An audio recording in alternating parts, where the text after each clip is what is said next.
Hi everyone, எல்லோரும் எப்படி இருக்கீங்க? இன்றைக்கி மண்டே. நேற்று நைட்லேருந்தே சரியான மழையாக இருந்துச்சு. காலையில் விண்டோ ஓப்பன் பண்ணால் இந்த ஸ்னேக் பிளான்ட் லைட்டாக சரிஞ்சிருந்தது. அதை சரி பண்ணலான்னு சொல்லி கிட்டே போனால் பாட்டெல்லாம் தண்ணி, அந்த தண்ணியை லைட்டாக கீழே தள்ளி விடலான்னு சொல்லி தள்ளி விட்டேன். நான் மொத்தமாக செடியும் பாட்டையும் சேர்த்து தள்ளி விட்டுட்டேன். அது ஒரு வேலையாக போச்சு. அது எல்லாத்தையும் முடிச்சுட்டு வந்து அதுக்கப்புறமா காஃபி போட்டு குடிச்சாச்சு. இன்றைக்கி குட்டீஸை ஸ்கூலுக்கு விடலை. லைட்டாக கோல்டு இருந்தது அவங்களுக்கு. வெளியே சில்லுன்னு மழையும் காற்றுமா இருக்குன்னு லீவ் போட்டாச்சு. காலையில் பிரேக்ஃபாஸ்ட்டுக்கு அவங்களுக்கு நூடுல்ஸில் எக் போட்டு பண்ணி கொடுத்துருந்தேன். நம்ம வீட்டில் இந்த பாத்ரூம்லேயும் கிச்சன் டேப்லலாம் ஹார்ட் வாட்டர் ஸ்டெயின் கொஞ்சம் இருந்தது. அதை க்ளீன் பண்ணுறதுக்காக அமேசான்லேருந்து இந்த ஹாப்பி பிளானட்டோட டேப் கிளீனர் வந்து ஆர்டர் பண்ணி வாங்கியிருந்தேன். இதோட ப்ரைஸ் வந்து 200க்கு நான் வாங்கியிருந்தேன். ஆக்சுவலாக அது 300, ஆஃபரில் 200க்கு வாங்கியிருந்தேன். 500 ml. ஆல்ரெடி கிச்சன் கிளீனர் வாங்கி நான் யூஸ் பண்ணிகிட்டு இருக்கேன் கொஞ்சம் மந்த்ஸாகவே. நான் வீடியோ கூட அப்லோட் பண்ணியிருந்தேன். எனக்கு அது ரொம்ப யூஸ்ஃபுல்லாக இருக்குது. சிம்னி ஈஸியாக க்ளீன் பண்ண முடியுது அதில்.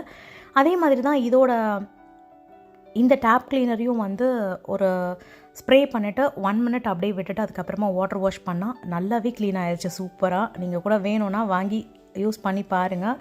நல்லா வந்து இந்த ஸ்டெயின்லாம் நல்லா போயிடுச்சு. அதுக்கப்புறமா ஒரு காஃபி போட்டு குடிச்சிட்டு திரும்பவும் லன்ச் பண்ண ஸ்டார்ட் பண்ணலான்னு எல்லாத்தையும் ரெடி பண்ணி வச்சேன். வீட்டில் பாஸ்மதி ரைஸ் காலி.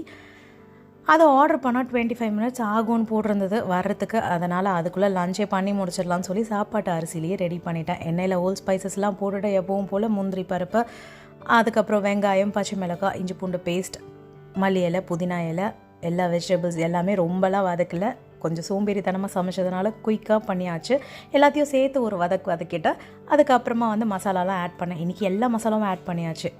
சில்லி பவுடர், அதுக்கப்புறமா வந்து மல்லித்தூள், கரம் மசாலா, குழம்பு மிளகாய் தூள், மஞ்சள் தூள் எல்லாத்தையும் சேர்த்து ஒரு மிக்ஸ் கொடுத்துட்டு சாப்பாடு அரிசிக்கு நம்ம குக்கரில் எவ்வளோ தண்ணி வைப்போமோ அந்த தண்ணி அளவு வச்சுட்டு அது நல்லா கொதிச்சதும் ரைஸை சேர்த்துட்டு ஒரு டீஸ்பூன் நெய் சேர்த்து கலந்து விட்டுட்டு குக்கரில் ஒரு 3 விசில் லோ ஃப்ளேமில் விட்டு எடுத்தேன். பிரியாணி சூப்பராக ரெடி ஆயிடுச்சு. என்ன ஒன்று பாஸ்மதி ரைஸோட அந்த ஃப்ளேவர் இல்லை, பட் டேஸ்ட் ரொம்ப நல்லா இருந்தது. இதுக்கு கூட எக்கும் ரைத்தாவும் வச்சு குட்டீஸ்க்கும் போட்டு கொடுத்தாச்சு.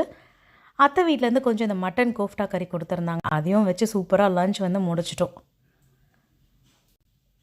இந்த இயர் இப்போ தான் தொடங்கின மாதிரி இருந்துச்சு, பட் அதுக்குள்ளே டிசம்பர் வந்துருச்சு. இந்த டிசம்பரை எல்லோரும் ஹாப்பியாக என்ஜாய் பண்ணுங்கள். அடுத்த வீடியோவில் பார்க்கலாம். Thanks for